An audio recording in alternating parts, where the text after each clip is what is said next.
Ravi Prakash Siliconandhra hospital Kuchipudi super speciality వైద్య సేవలు పూర్తిగా ఉచితం. భేటీ అయ్యారు మధుయాష్కి గౌడ్, వారితో వివరించారు. అందరితో భేటీ అవుతున్నారు, మాట్లాడదాం. మధుయాష్కి గౌడ్ గారు ఏం చెప్పారు? వాళ్ళు ప్రధానంగా ఏ అంశాలపైన ఫోకస్ చేస్తా ఉన్నారు? ఇక్కడనా కొరియన్ కప్ ఓన్లీ చర్చలు నడుస్తుంది. నేను రిపోర్ట్ రాసి పంపిస్తానని చెప్పాం. 40 years of campus, hobby clubs, student mentoring, eco-friendly campus. KL, deemed to be university. ఎందుకు ఎక్కువ సీట్లు ఇంకా గెలవాలి. పార్లమెంట్ ఎన్నికల పరిశీలనే కాకుండా రేపు భవిష్యత్తులో తిరిగి కాంగ్రెస్ అధికారం రావడానికి కొరకు తీసుకోవాల్సిన చర్యలపైన అందరూ అభ్యాస సేకరణ చేస్తా ఉన్నారు. జిహెచ్ఎంసీ సరౌండింగ్ లో పెద్దగా ప్రభావం చూపలేరు, ఎక్కువగా సీట్లు గెలవలేకపోయారు. ఒక ఇబ్రహీంపట్నం వదిలేస్తే మిగతా అంతా బీఆర్ఎస్. దానికి కారణాలు ఏమని అడిగారా? మీరేమని చెప్పారా? మొదటి నుంచి కూడా జిహెచ్ఎంసీ ఏరియాలో కాంగ్రెస్ చాలా వీక్ ఉన్నది. అందుకనే నాలాంటి సీనియర్ నాయకులు అందరూ కూడా కాంటెస్ట్ చేసినాం. అక్కడ పోటీలో కనబడాలనేది కనబడకపోయి ఉంటే అది జిల్లాల ప్రభావం కూడా పడేది.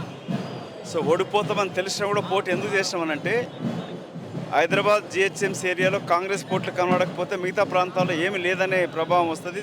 దాని ప్రభావంతో జిల్లాలో కూడా ప్రభావం పడుతుంది. కాబట్టి జిహెచ్ఎంసీ ఎమ్మెల్యేలు అందరూ కూడా బీఆర్ఎస్ ఎమ్మెల్యేలు కాంగ్రెస్ పార్టీలోకి వస్తూ ఉన్నారు. దీనికి సంబంధించి చర్చ జరుగుతూ ఉంది. త్వరలోనే జాయిన్ కానున్నారు, రేపు లేదంటే ఎల్లుండి అంటున్నారు. దీన్ని మధుయాష్కి కూడా ఎట్లా చూస్తారు? ఎందుకంటే మీరు పోటీ చేసినటువంటి ఎల్బీనగర్ నియోజకవర్గ ఎమ్మెల్యే పేరు కూడా వినిపిస్తూ ఉంది. అది పార్టీ జాతీయ స్థాయి నిర్ణయం. పదే బీజేపీ బీఆర్ఎస్ పార్టీ ప్రభుత్వాన్ని కూలుస్తామని చెప్తున్న క్రమంలో రక్షించుకోవడానికి సెల్ఫ్ డిఫెన్స్ దాంట్లో ఈ కొన్ని చర్యలు తీసుకోవాల్సి వస్తాం.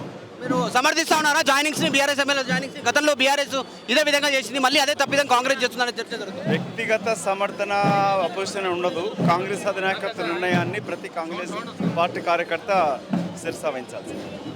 రైట్, ఇది మొత్తానికైతే కొరియన్ కమిటీ చెప్పినటువంటి అంశాలపైన పదే బీఆర్ఎస్ బీజేపీకి సంబంధించినటువంటి నాయకులు ప్రభుత్వాన్ని కొలుస్తాము అనేటువంటి చర్చ చేస్తూ ఉన్నారు. దానికి సంబంధించి మాట్లాడుతూ ఉన్నారు. కాబట్టి సెల్ఫ్ డిఫెన్స్ కోసం పార్టీని కాపాడుకోవడానికి, ప్రభుత్వాన్ని కాపాడుకోవడానికి ఎమ్మెల్యేల జాయినింగ్స్ పైన దృష్టి పెట్టడం జరిగింది. ఇప్పుడున్న పరిస్థితుల పైన అధిష్టానం తీసుకున్న నిర్ణయం కాబట్టి ఇప్పుడు దాని గురించి మాట్లాడలేని అంటున్నారు Madhu Yashki Goud.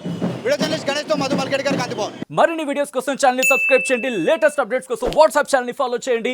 And link description లో ఉంది.